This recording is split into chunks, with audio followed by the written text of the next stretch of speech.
And yes, good morning, beloveds. It was a cool morning again, not quite as cool as yesterday, but still cool. The windows are currently open. The boys have had gotten to experience open window. We call it smell-o-vision. And so they've enjoyed that. But although right now they're both in here with me, I have no idea why, because they were in here before I got in here. They were in here playing. All right, so we are doing Your Spiritual Power by Ernest Holmes, which is a collection of inspirational writings. That's literally what it says on the front cover. And we are going to start Your Invisible Power today, which is one of the small books. And I looked up a description because I thought it was important to look up the description. And so let's do the housekeeping really quick, and then we'll talk about Your Invisible Power, and then we'll get started. The housekeeping is just simply me reminding you that we are Creative Life Spiritual Center. The website is creativelife.org. The constant contact email, info@creativelife.org. If you will email that, you get one email a week. Tells you what's going on for the week and the month. The hot links are hot. So if it says click here now, it means it. And it is a blind CC. There is, nobody's going to see your email. Nobody will get your email because you're subscribed to our list. We are very proprietary about your information. We are not going to share it. When I say one email a week, I mean that outside of something unusual happening. I will point out we do live in hurricane country. All right. Now, moving on from that, we are going to talk just briefly about the social media from the standpoint of we do not monetize the social media. We don't want to deal with the ads any more than you do. So what we ask you to do instead is to like, subscribe, and follow based on which platform you are on, and then engage with the individual posts. So react to the post, comment on the post, share the post. It bumps us in the algorithms. More people see our stuff. We don't want to give them money. We don't want you to give them money. So, that is a free way that you can support us. So we would appreciate that. All right. Now, so Your Spiritual Power is a collection of inspirational works that may not be published anywhere else or are out of publication or were just rarely published. Because that was when I looked it up on Goodreads. That's one of the things that it said. Now we are moving into, because the first thing we did was Immortality. Why he started us with, why whoever put the book together decided to start with Immortality, I don't know. Let's get the hard thing out of the way first.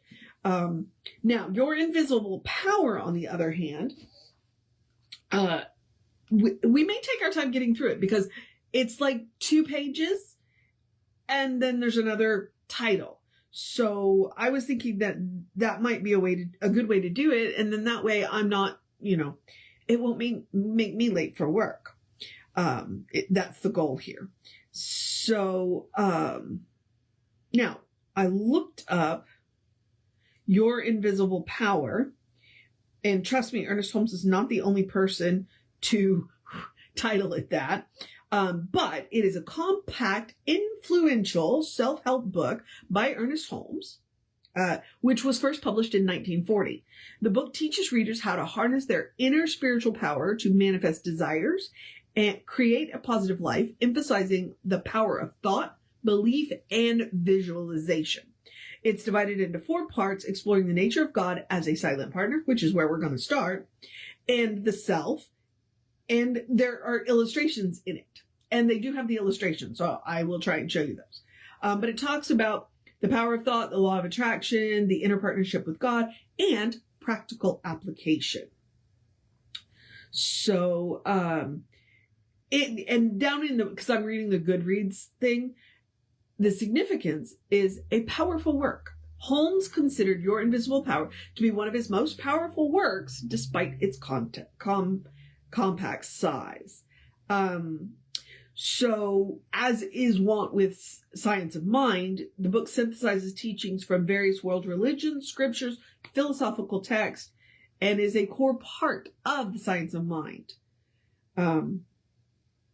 So, let's get started with your invisible power. I just thought you might like to know a little bit more about the book that we're reading.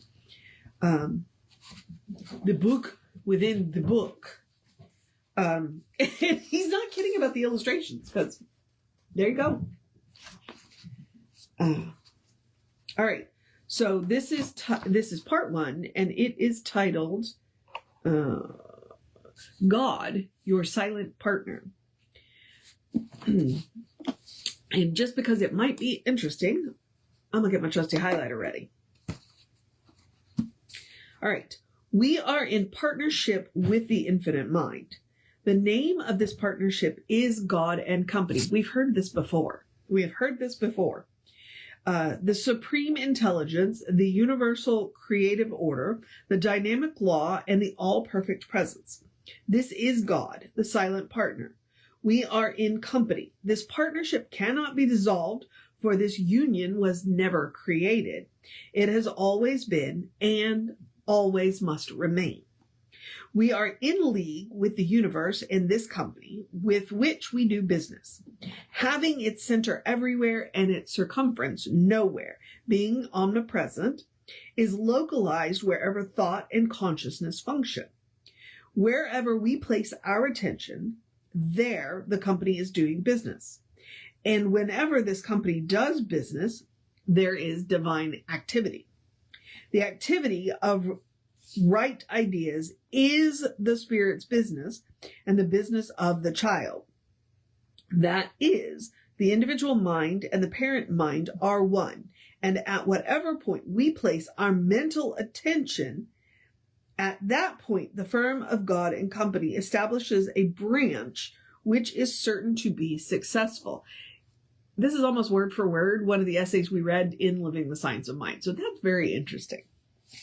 God and Company have no competitors. There are no other goods so perfect as those we manufacture. There are no other patterns so attractive. There are no other machinery so noiseless, perfect, and efficient. God and Company, therefore, never deals with competition, but always with completeness. Whatever our thought is, there this company establishes its branch. Each branch carries an entire stock of divine goods, and we have this is literally word for word one of the essays out of the Living the Science of Mind that I just read not too long ago. Let me go back. Hang on, because I screwed up that sentence. Each branch carries an entire stock of the divine goods, and we have no sense of a monopoly of any one of these goods. What mathematician would deny to anyone the privilege of using the principle of 2 and 2 make 4? Or what musician could claim the particular note he struck used all the harmony? For the mathematician uses the principle of mathematics, and the musician uses the principle of harmony. And a principle that is that which, no matter how much of it is used, is neither less nor more than it was. It always refuses to be anything except exactly that which it is, and it is that, and it is what it was, and it was what it is, and when tomorrow comes, and when tomorrow shall come, it will still be that which it is. That was confusing as all get out. I mean, I understood it, but it was really hard to say. With God and Company, business is always good. To know this is to know the truth about one's business, to understand what is exactly so about one's profession, and to know what activity really means. Who would dissolve such a divine partnership as this? If we have a business which has no competitors, and over which there is no monopoly, if we have a business that is always good, always attractive, and if we have the intelligence to run this business, and if this business is really the business of living, then indeed we are successful. Whew. In actual practice, we must claim this divine partnership. We must claim that we are a member of this firm of God and company, that the business of life is good, active, happy, whole. We must learn to counsel with this silent partner of ours and accept guidance. When we realize that our partner makes things out of itself, by itself, becoming the things that it makes, then we shall know that no matter what undesirable facts may be in our present experience, Spirit can dissolve them for us. Thus, we transfer our burdens to this silent partner who has no burdens and who has no problems. And then we have this another illustration. All right. It's almost like a law. It sounds like a law office. And maybe that's just me. God and company, because everywhere you turn here, you're seeing law things.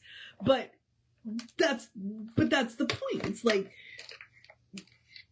we have this amazing silent partner, and it's extraordinarily important that we remember that we have this partner, that we can turn to this partner at any time. And that is the point of regular spiritual practice. That is the point of regular spiritual practice. If we get into the regular habit of contacting this silent partner and listening to this silent partner, then it opens us up to everything else. And we don't ever have to worry about supply. We don't ever have to worry about monopoly. We don't ever have to worry, because it's all there. Everything that could possibly exist already exists in the mind of God. All we've got to do is, 1, ask for it, and 2, be willing to accept it. Because we have this amazing silent partner who absolutely wants us to succeed. So, regular spiritual practice. When we practice when things are good, then when things go south, as they occasionally do, or sideways, or whatever term you want to use, we don't have to scramble around. We already know what to do. We have created a well-worn path in our consciousness to go to that silent partner and say, hey, you know what? This is a little bit more than I'm prepared to deal with. I need your help. And then we'll be open to all of the amazing directions that help can come from. So that is your silent partner. That is the beginning of your invisible power. God, your silent partner. So tomorrow we are going to pick up with God, your personal self. And we will do the life that is within you. So, I commend to you your spiritual power. As I said, collection of inspirational writings that may not be available anywhere else. So that's really cool. All right, beloveds, I am now going to encourage you to have a great day, a wondrous day, a fantastic day, a magical day, an enchanted day, a wonderful day, an awesome day, an amazing day, a take care of yourself day, a take care of business day, a remember who your partner is day, a look in the mirror and see that partner looking back at you day, a cuddle your fur babies day, a drink plenty of water day, and enjoy the cooler weather while we've got it day. We're in false fall right now. Stay out of the direct sunlight between 10 and 2, because that's always good advice day. A have a good laugh day, a have a good conversation day, a do something that you've been putting off day, a you got this day, a good day. And if that is too much pressure, because occasionally it is, simply have a day. You are enough just as you are. You are a beloved expression of the divine. You are spirit in motion, God in action, a brilliant light, a divine spark, a beautiful masterpiece, and a work in progress at the same time, at your own pace. Most important part of that sentence for me. And as Reverend Jesse likes to call us, you are godly. So explore the truth of your being. Get to know who the divine knows you to be. because the divine knows you to be good. And from there, anything is possible. All right, beloveds, Reverend David should be on around 5 p.m. with you. I will be back with you around 9-ish tomorrow. Take care of yourself. Know that you are loved. And I will see you next time.